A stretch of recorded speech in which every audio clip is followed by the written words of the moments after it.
వరద బాధితులకి శుక్రవారం నుంచి నిత్యావసరాల కిట్లు పంపిణీ చేయనున్నట్లు పౌర సరఫరాల శాఖ మంత్రి నాదెండ్ల మనోహర్ తెలిపారు.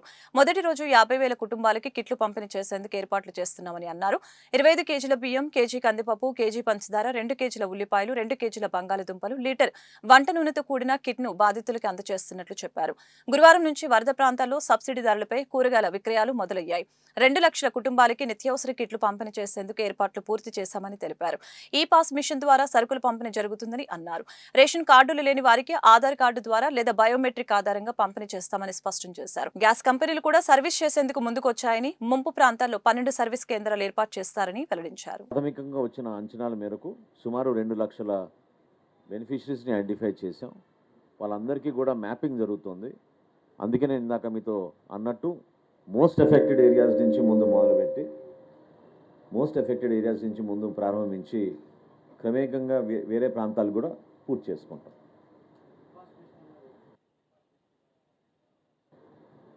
అంటే గతంలో సంతకాలు తీసుకుని ఆధార్ కార్డులు తీసుకున్నటువంటి పరిస్థితి లేకుండా ఈ పాస్ మెషిన్లో నమోదు చేసుకుంటాం వీళ్ళ finger print.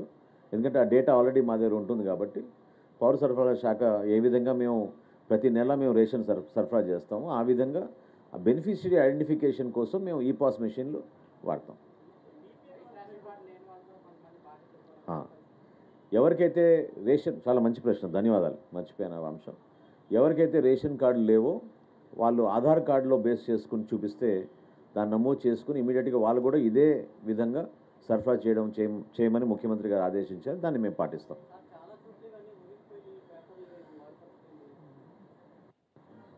Thumb impression is enough.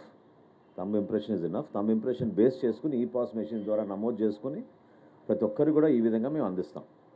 చాలా లిబరల్గా ఉండాలని ముఖ్యమంత్రి గారు చెప్పారు. ఖచ్చితంగా రేపే మొదలు పెడుతున్నాం కాబట్టి కొంచెం మాకు కూడా పూర్తిగా ఈ లాజిస్టిక్ సపోర్ట్ ఏ విధంగా ఉంది. ఎందుకంటే వివిధ జిల్లాల నుంచి మేము బియ్యం తరలించాం. 25 కిలోలు ప్యాకింగ్ చేయాల్సి వచ్చింది. అదేవిధంగా ఇందాక నేను చెప్పినట్టు ఈ 5 సరుకులు కూడా వాటిని కూడా మళ్ళీ ప్యాకింగ్ చేసి నీట్గా ప్రతి కుటుంబానికి అందించడానికి మేము ఒక ప్రయత్నం చేస్తున్నాం. కొంచెం సహకరించండి.